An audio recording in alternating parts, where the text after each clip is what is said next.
Hey, what's going on guys, it's Amir. In this video I want to talk to you about the 5 things that you should absolutely know before getting your hair transplant done in Turkey. I've heard so many horror stories and so many things that were blatantly obvious that people should have avoided that have got their hair transplant done in Turkey, and I was personally blown away that like people are really doing the bare minimum when it comes to performing these hair transplants. And especially when you're doing it in a foreign country, you want to make sure that the place has some of these standard operating procedures, if you want to call them, to make sure that your hair is done safely. And second, you're getting great long-lasting results and natural looking results, right? So you want to make sure all of those things are in place before you select your facility or your clinic. So with that being said, let's go ahead and jump right into the video. First thing that you should find out about your facility or clinic where you're getting your hair transplant done from in Turkey is about the hygiene and sanitation situation over there. This might be obvious, but it will surprise you on how many places are actually not that sanitary and sterile when performing these surgeries. I've even heard to the point that in Turkey there's literally people doing these hair transplants because they're so common, literally people doing them out of their own homes. And that's not the place that you want to go. Just because someone's offering a hair transplant for 300 bucks does not mean you want to take it. Not all hair transplants are made equally. The last thing you want is to catch any sort of infection on the wound or your donor area and make it a way more complex and painful than it needs to be, just for the sake of making a few $100s in savings. And the way that you research how clean your facility is not through asking the facility, because obviously they're gonna say, yeah, we're clean, we're hygienic, all that stuff.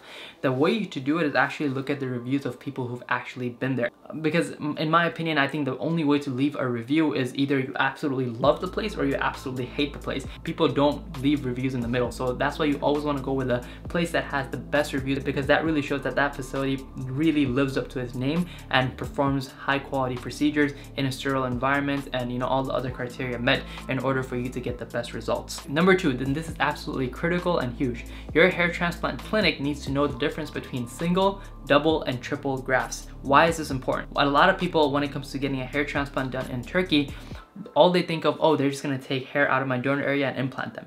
Not all hair grafts are equal. In each strand of hair that's in your donor area, or pretty much all over your head, has double, triple, and single grafts, and that will dictate the density, the thickness, and how natural your hair is gonna look after the hair transplant procedure. So ideally what you want is for the clinic to place the single grafts up right here where your hairline is, and then slowly move their way back. The last thing you want is for them to place any double or triple grafts right at the start of your hairline, because then you will get that actual straight line look that most people get after a hair transplant, and that's not gonna look natural. Because what naturally happens is that your hair actually grows in single strands in the front, and that's how you would want your hair to be actually transplanted. So when it grows, it doesn't look uneven or unnatural or anything like that. So when you're researching your facility, ask them if they have any sort of system to categorize the double, single, and triple grafts to ensure that they're placed in the proper area for the best density, thickness, and natural look after your procedure.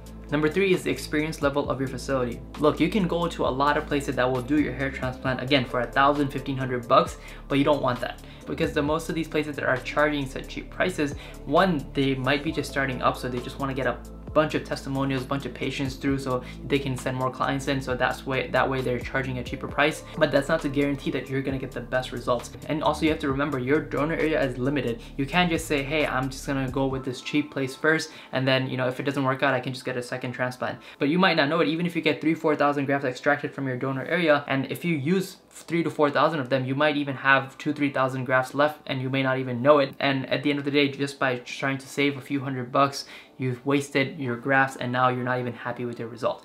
The experience level of the facility, the doctors, the trichologists, is extremely important, because they can tell you exactly what kind of result that you should expect. Or secondly, even if they're extracting a huge amount of hair follicles, since they have the experience level, they can extract them carefully without over harvesting your donor area. For example, for me, I went to Vera Clinic to get my hair transplant done, and based on that, they extracted about 5,000 grafts, and they were able to perform that in a single operation. And most people would say that's a lot of hair follicles, and I would be highly risking over harvesting them. But because of the level of experience that the staff in the facility had, as well as the density and the thickness and the overall health of my donor area, they can get away with extracting 5,000 grafts and not risk over harvesting. And now if you look at my donor area, it does not even look like I got a hair transplant. It looks barely even touched. And if I were to get this at some cheap place, I don't know how the hell they would do it, and I don't know how my donor area would look. So you don't have to just worry about the area that you're going to transplant, but it's important to also worry about your donor area to make sure that it doesn't look like it's been severely severely affected by a hair transplant procedure. And that's where the level of expertise and the level of experience of the staff actually kicks in. The fourth thing you should know before getting your hair transplant in Turkey is if your clinic or facility offers any sort of additional enhancements or treatments to further amplify your results. These treatments can be PRP, laser hair growth therapy, Oxycure, any sort of additional vitamins, supplements, anything that you can get for a good value. This is a great way for you to enhance your results even further for less than half of the cost. Because over here, a single laser hair growth therapy session ranges anywhere in between $200 to $300 per session, which is really expensive. Or even a PRP sessions ranges anywhere in between $1,000 to $1,500 per session. And the place that I got my hair transplant done offered all these additional enhancements for a great price. So I took advantage of literally everything to make sure I'm getting the best results possible. This included the Sapphire FUE procedure, 2 sessions of Oxycure laser therapy, 1 session of PRP, 6-month supply of all the vitamins and shampoos and supplements that I should be taking, as well as a stay at a 5-star hotel and all the transportation from the airport to the hotel to the clinic itself. That right there was a steal of a deal in itself, period. Even if I were to get over here a couple of laser therapy sessions and a PRP, that alone would be half of the cost of my surgery. So before you choose your clinic, make sure your clinic offers some of these additional enhancements, because that can go a long way in really amplifying your results and to make sure that when your hair does grow out, it grows out in the best way possible and you're actually happy.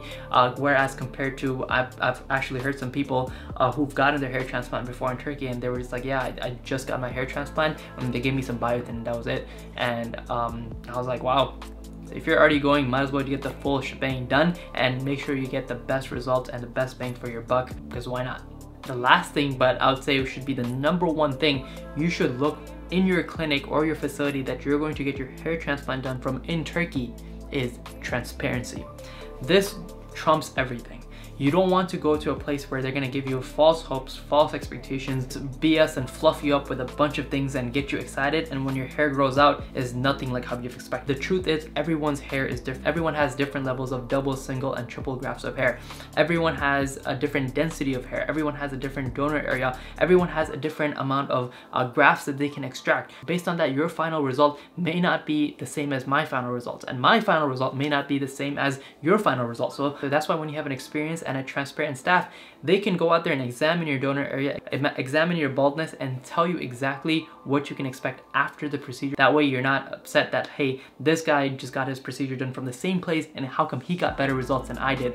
On consultation day, I went to Vera Clinic with my friend. I had a very thick and healthy donor area with a bunch of double and triple grafts, which is a good thing, and they told me that, like, hey, you're gonna get really good results from your hair transplant. Whereas my friend, he had fine hair all around. They told him that, hey, these are gonna be your final results. So now when my hair grows out and his hair grows out, he's not gonna be upset that I have thicker hair, because they've already laid the expectations out, so, and they're not setting his hopes really high and him being let down when his results finally come in. There's plenty of clinics around. Be sure you're 100% certain before actually choosing your facility. So these were the 5 things I thought were absolutely critical, especially after someone who's had their hair transplant done in Turkey. And if you're thinking of getting yours done, make sure you look out for these 5 things, because they will save you and they will save your hair and they will make sure that you get the best results possible. If you're looking for a reputable clinic to get your hair transplant done from that meets all 5 of these that I personally got my hair done from, they're called Vera Clinic. I'll leave all of their information in the description below for you to check out if you're interested in getting your hair transplant done. If not, you can definitely do your own research and go with the facility of your liking, but that's the one I would recommend because I personally been through it myself, and that's the one I could recommend because that's something I've seen with my own eyes and experience. So I hope you guys found this video helpful and you guys enjoyed it. If you guys did, please be sure to go ahead and give it a thumbs up. If you have any additional questions or concerns regarding what to look for in a hair transplant facility, or how to go about your hair transplant, or how to go about a specific issue you're having with your hair, be sure to just leave it in the comment section below, or you can reach me at my personal email, which I'll also have in the description. So other than that, let me know what you guys thought about the video. Be sure to subscribe, hit that notification bell. Until then, I'll see you guys in the next one. Peace.